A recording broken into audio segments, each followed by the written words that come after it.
The second session commences with a fabulous session.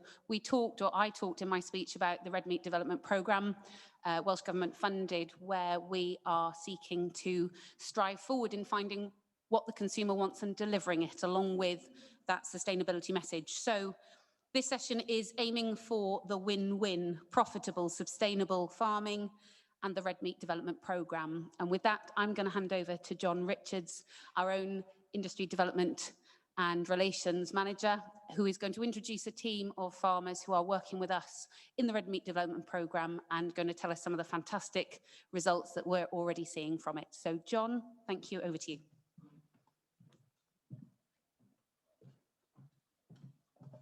Okay, diolch yn fawr, Kath. Thank you very much, Kath. We're going to keep this, I'm going to keep my introduction nice and short because you want to hear from the farmers that are involved in the project. But just to give you a bit of an outline about what the Red Meat Development Programme is. Red Meat Development Programme is funding that we received from EU and Welsh Government funded sources, the RDP. We received it in 2018. It's a 5-year programme.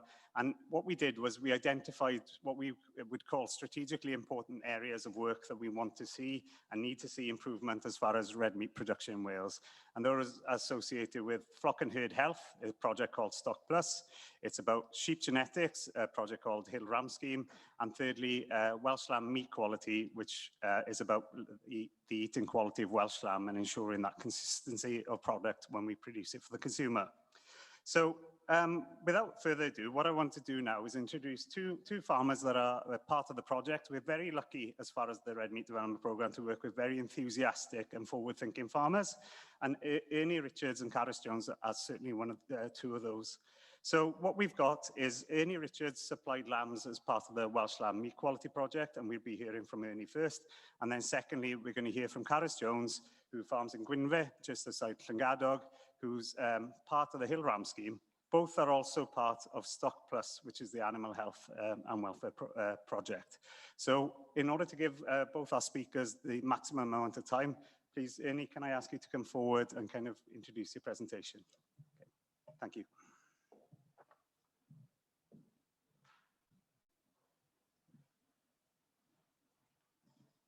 I should have bought a stall up here. Okay, so, well, good evening, ladies and gentlemen. Thank you to HCC for inviting me here to talk about what we do. So, yeah, I'm Ernie Richards. I'm a first-generation young entrant into the farming industry. My parents don't farm, so I've been fortunate to, in my current role now, I'm a shepherd working for Stuart and Helen Morris at Wynwg near Helmwy. So the farm is located above Clyro. So the picture over there shows the views from the farm. We look out towards the Black Mountains, which are above Helmwy. The farm is in a severely disadvantaged area. We are about 1,000 foot at the yard, going up to 1,250. It's a 250-acre grassland farm, which we're quite fortunate that so this is a map of the farm, and around 3/4 of it is the council road. So we're quite fortunate that acts as a very good biosecurity, as well as we've got all double fencing along the bottom ground. So the farmyard is the grey section there, as seen in the photo in the top corner, and that stands at about 1,000 foot, and we go up to about 1,250 on some high fields which are quite exposed. So they would be our fields which we use mainly for outwintering sheep in the winter. Out of the 350 acre, we annually reseed about 12, 15, maybe 20 acres, incorporating Swedes for outwintering IUs. And then in the spring, we try to work the ground down to put maybe a Italian ryegrass and a rape mix, which you'll then use to hopefully finish some lambs off come the autumn. And this has proven to be quite successful over the last few years, and hopefully we'll continue using it, especially with the rising cost of concentrate feed and trying to keep our system simple. There it is. So yeah, so we run a flock of 1,000 pedigree clean ewes. They are a closed, high health status flock. So annually, we only buy in replacement rams from society sales, and we try buy rams which suit our type of system, our type of sheep. Personally, I feel that we need to go in towards a ewe which can be self-sufficient and look after themselves, to hopefully rear them 2 successful lambs successfully. Each year we sell up to 350 breeding yearlings and up to, if we can, some ewe lambs. And sales are very often off the farm and through the Clean Society. We found that social media has been a big impact on us over the last 3 to 4 years, using Facebook as a good platform to advertise our flock, a good way to sell what we do and promote farming in general. And there's different websites which we're also using to sell. It's been a good way to have our yearlings selling from home to reduce costs. So we keep all our ram lambs entire, and there's a photo which were taken from the last year's lambs, which is part of this trial. So we're our flock, being a high health status, we are part of a core vaccination program. So we incorporate Heptavac, Footvax, Enzotoxy, and Scabivax into our system. And we really reap the benefits of it. And obviously, going forward, there's ongoing pressure from everybody with regards to antibiotic usage. So we feel the vaccination is really working from that aspect. So they're showing the height of, there's some ewe, we lamb 1,000 ewes across 2 bunches of 500 due to labour and building availability. But we also do lamb up to 150 ewe lambs annually. So this is one of our higher fields there, with some ewe lambs and single lambs generally. And these some are ewes from last year, which we had on some Swedes. Outwintering does work for us. I feel that it keeps our ewes healthy whilst running on some Swedes in the winter. And we do catch some snow very often as well. So we lamb inside and try to keep our system as easy and as efficient as possible to reduce them costs. So we were fortunate we were part of the Meat Eating Quality Project. So we, as I said, keep all our ram lambs entire, and we try and keep the system as simple as possible and get as many lambs away off grass. So what the trial involved was collecting grass samples from, we used 2 fields within the project. So we used a meadow which is annually used as a hay meadow, which has got quite enriched species of grasses in there and hasn't been applied for, not within the last 50 years anyway, and quite a productive lay which has been reseeded in the last 7 years. So we had a mixture of grazing fields, and we rotated the selected lambs between the 2 fields, which seemed to work well. So we took samples off, grass samples off them weekly. We had initial soil sample from each field as well, which was quite interesting. The area we lie in is quite deficient in cobalt. So we actually, from our recent analysis from our soil, our cobalt levels have actually gone up. We supply our lambs with cobalt regularly. We notice a big influence from that. So that has definitely worked. And again, it was noticeable. So it was interesting. So we had all our analysis back from the forage and the soil. So we got to see what we were actually was down on the ground and what we could reap the benefits from our nutrients. As a farm, we are quite involved in numerous trials, and through funding available from Welsh Government, we do use money there to use things like discussion groups, and also to collect analysis, especially from our minerals, because we feel that you reap the benefits from what is actually in your ground, but also having a high health status is quite important to us too. So using availability from people within the industry is also a good thing. So on a weekly basis, we collected forage samples, but also on a fortnightly basis, we then ran the lambs through the handling system and weighed them accordingly.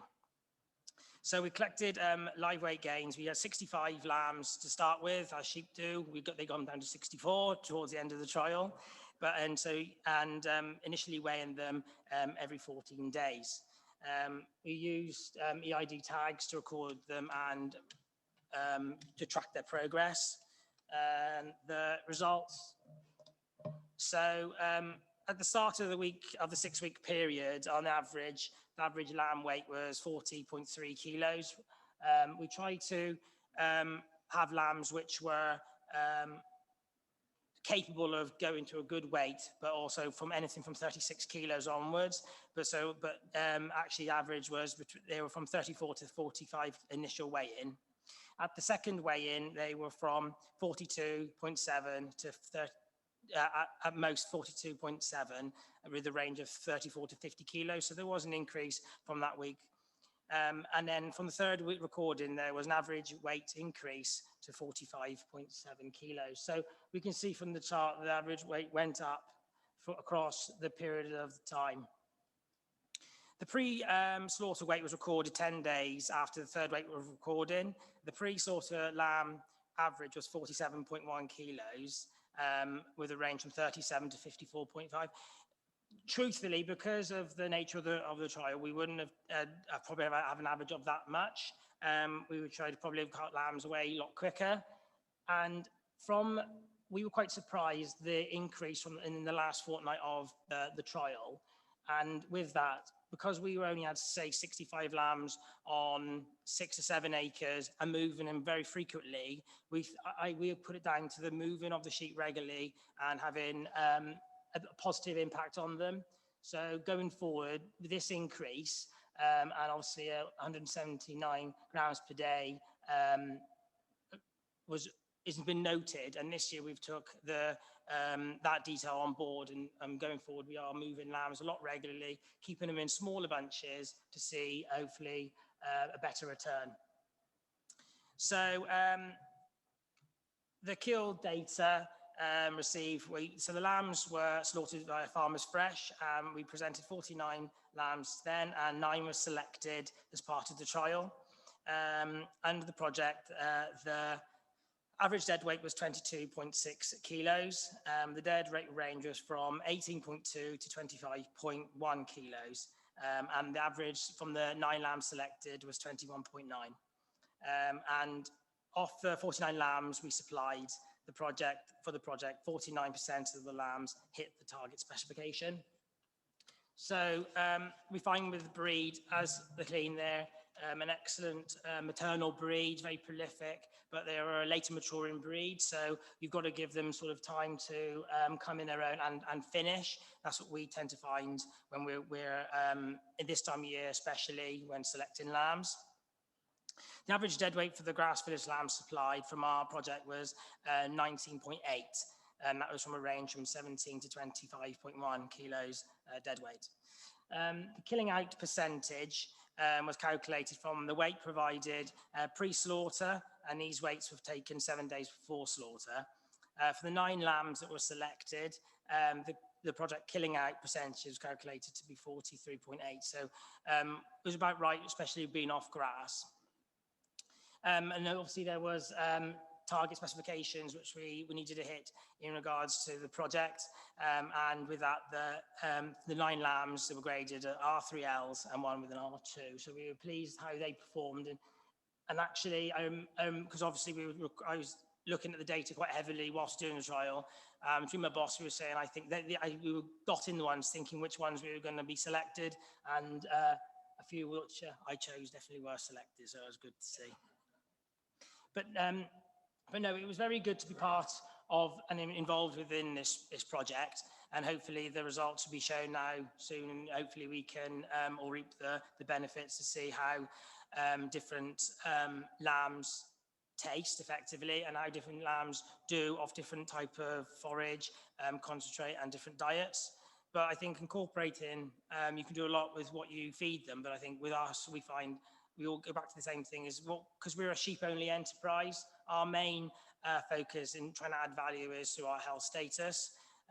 So it was good that as part of this, and with funding of the Stock Plus, we've used that funding to do lots of blood samples, and using that detail and that data to then see what we can do in terms of how we can produce improve our profitability and how we can make our ewes do their job efficiently. So going forward, we're going to look at fertility and other issues which are underlying within the flock to try and improve them. But no, that was good. No, thank you very much.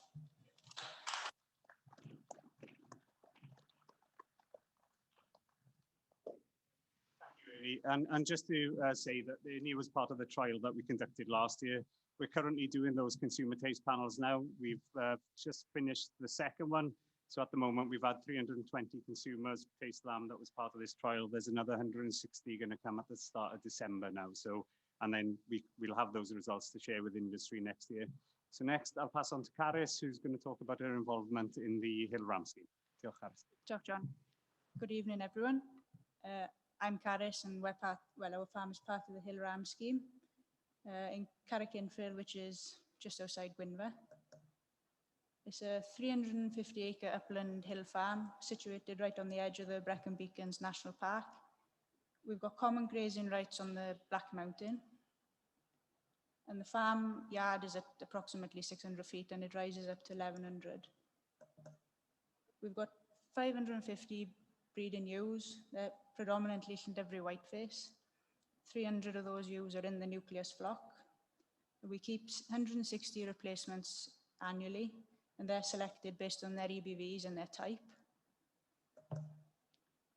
All the lambs are sold off grass, so we try and finish as many as possible off grass, and then any tail end lambs that are left we sell on the stores, which is quite nice at the minute with a good store price. We then select about 25 high index ram lambs, again based on their type, and we keep them on and sell them as yearling rams. Alongside the sheep, we have a suckler, 45 stabilizer suckler cows. I wanted to join the Hill Ram scheme to improve our flock, because I was quite aware that within our flock we had some very good performing ewes and also some very poor performing ewes, and I wanted to identify them. We are one of 7 leader flocks in the scheme, and I think there are over 50 flocks now involved in the scheme, which is very good and nice to have a bigger choice of people to compare with. We're also in the Stock Plus scheme, which has been advantageous to us to ensure that the stock we're selling is of high health, and working closely with a vet has production and health benefits to the flock.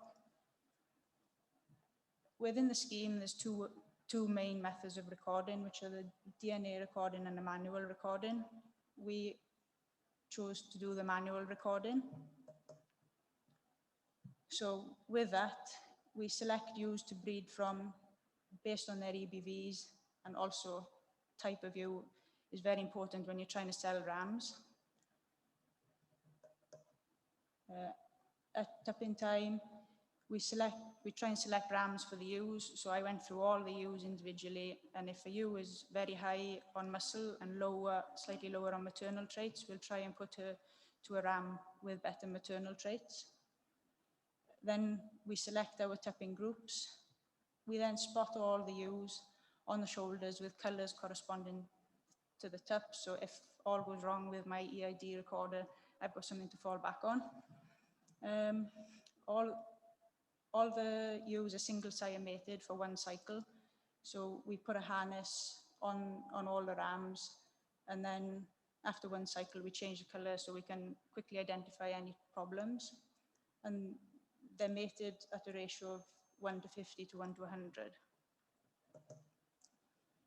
We then scan the ewes, split them into single, twins, triplets and empties. Empties are sold straight after scanning.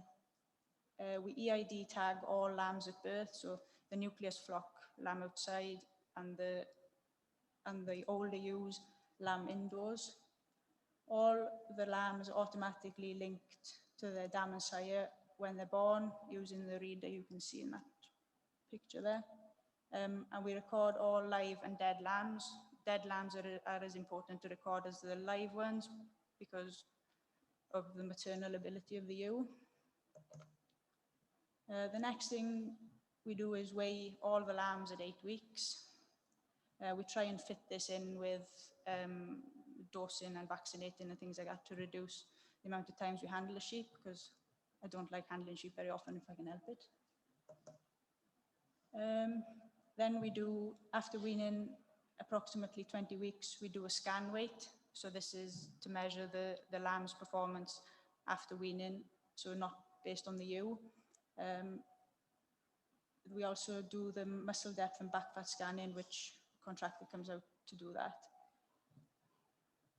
So that picture shows quite a high muscle depth for a Welsh ewe lamb and a nice bit of intramuscular fat as well, I think. We DNA test all ram lambs that we retain for breeding, just to make sure that what we're selling is 100% correct in terms of dam and sire. And we DNA test any new stock rams that we buy in. Our main aims within the scheme were to improve ewe efficiency, and the traits that we thought were essential to achieve this were maternal ability, muscle depth, and fat depth. And as you can see from the graph, when we first started in 2018, our overall Welsh index was fairly low, and now in 2021, it's increased quite a bit. The other outcomes we found with maternal ability, that's also increased. Muscle depth and fat depth have all increased quite a bit in the last 3 or 4 years. My future plans are to keep recording, get the whole flock above average on Welsh index, and maintain our strict culling policy that we've started on. Diolch am wrando. Thank you.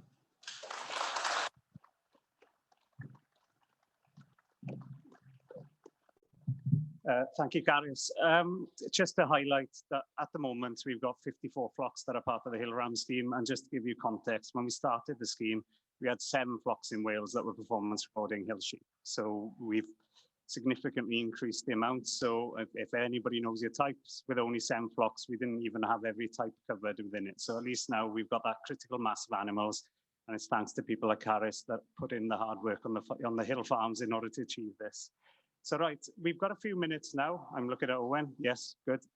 So we've got a few minutes now for some questions.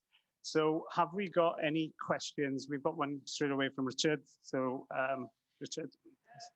It's for Carys. Sorry, there's a microphone. It's for Carys. It's very interesting what you're doing and what you've done. Do you find that when you come to sell the rams, that farmers have clued on and they're asking you for the figures? Or are they just going by type? I think more and more farmers are starting to think about the figures, but I found that unless they look right to start with, then they're immediately turned away. So I think that's why we're trying to get a balance of type and EBVs. But there's definitely more people asking, and I think that there's always been a perception that the performance recorded stock don't look right. And I think if we can start getting farmers to realize that you can have both, I think more and more people will maybe just step in and try one. Yeah. And ultimately, Richard, this is what the Hill Ram scheme is. Genetic improvement is a long process. And we've all heard, even tonight, terms such as journey. I think genetic improvement certainly is one of those. So there's no short-term wins, really. It's a long process that needs a lot of dedication within it. But certainly what we're seeing is there is far more interest now in performance-recorded animals. And it's certainly something, as an organisation, we certainly encourage. So any other questions? We've got one at the back now. Yeah, one for Ernie.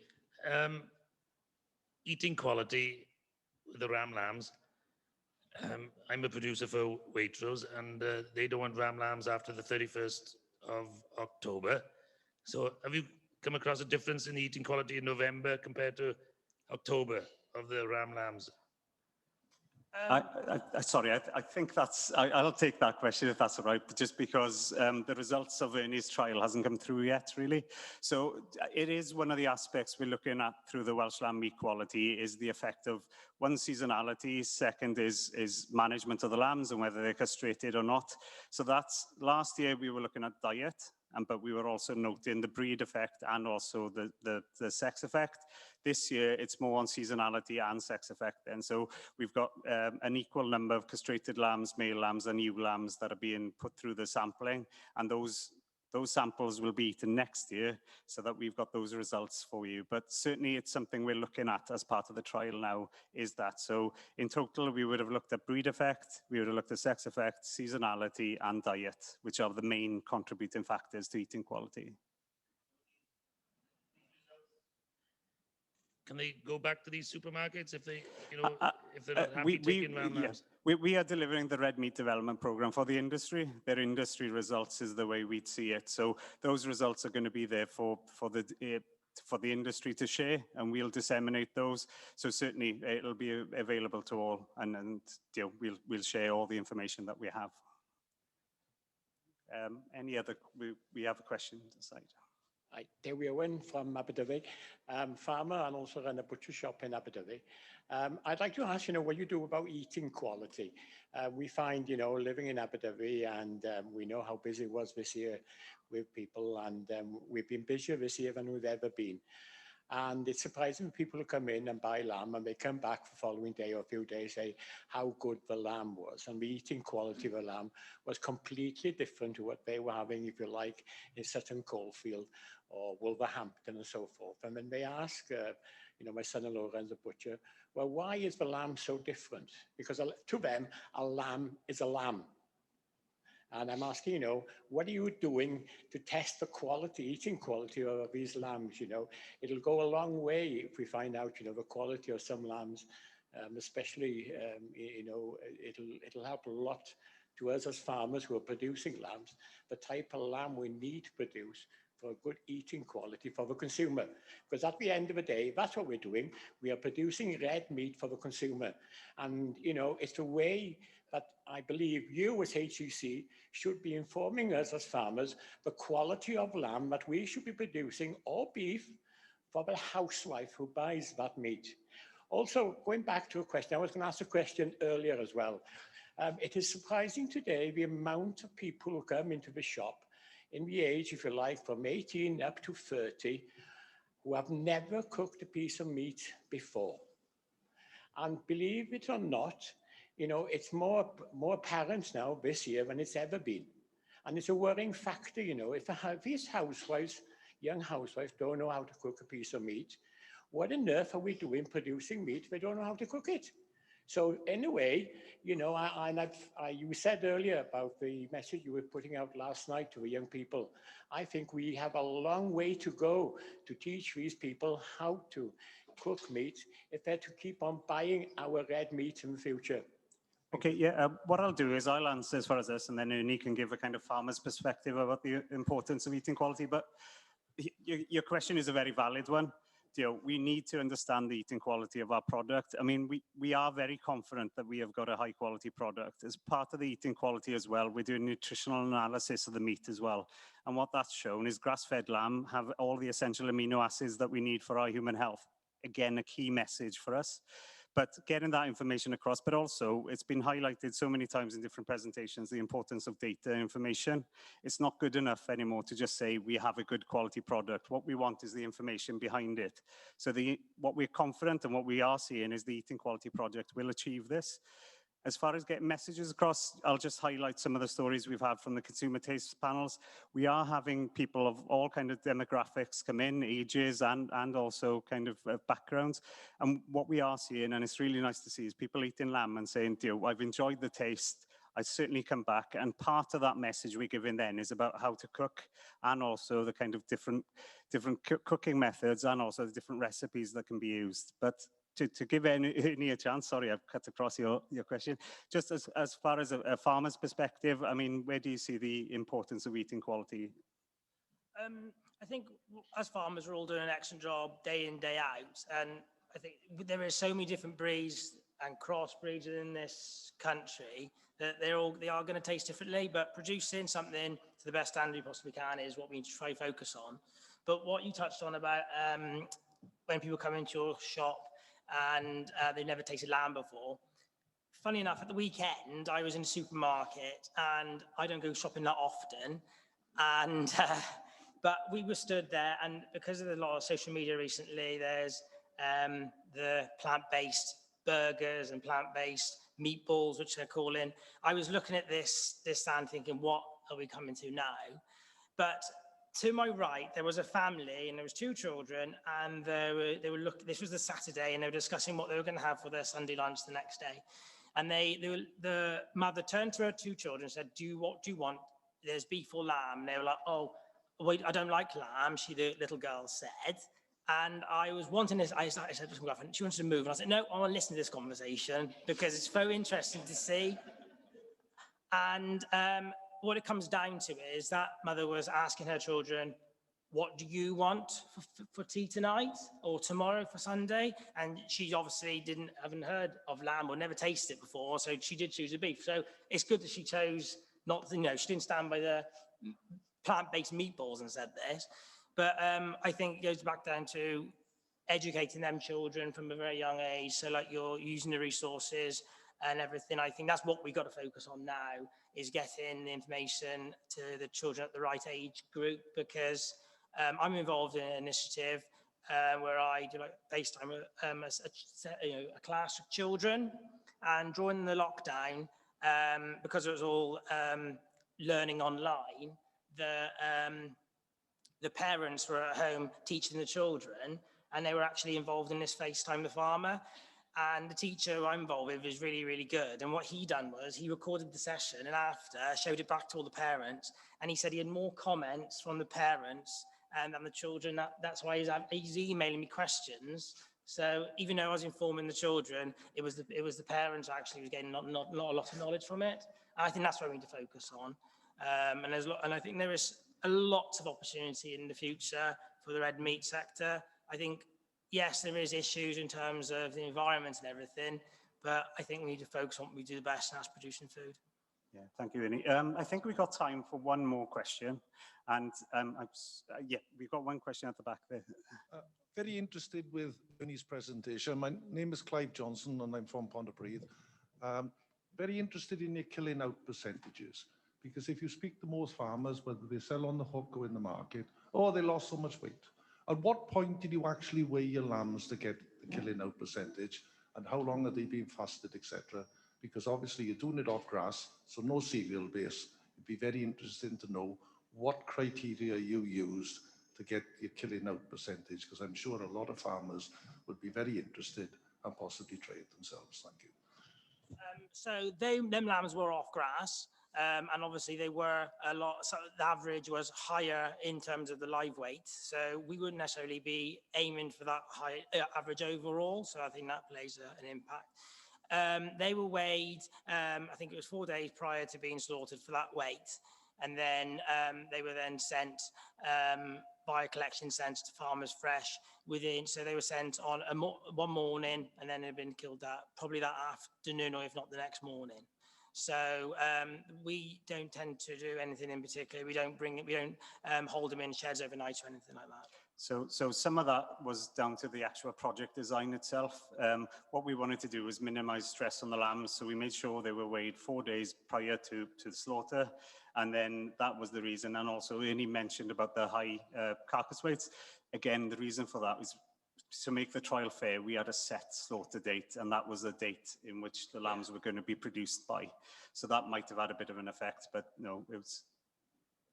The point I was getting at is, were they just straight out of the field with full bellies, or they been fasted for a period of time? Perhaps I misunderstood. Oh, when they were weighed, you mean? Yeah, they were straight out of the field when they were weighed, and then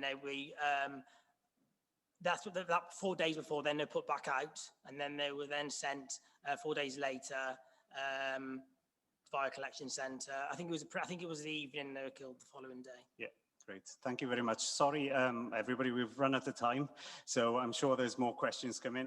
I'm going to volunteer Carys and Ernie to stay as well at the end. So if anybody has got any questions, I'm sure they'll be about to ask. But just to highlight, thank you to Ernie and Carys for the session. As you see, really, I could have stood up here and talked about the project, but it's far more interesting to hear the people that are actually on the ground doing the work for us. And as I said, just more than thank you to both of you and others involved in the Red Meat Development Programme on your work on that. Any results from our programme will be available on our website. The links are all there. I won't bore you with what the address is. So, right, now I'm ready to pass on, but thank you again to Ernie and Carys.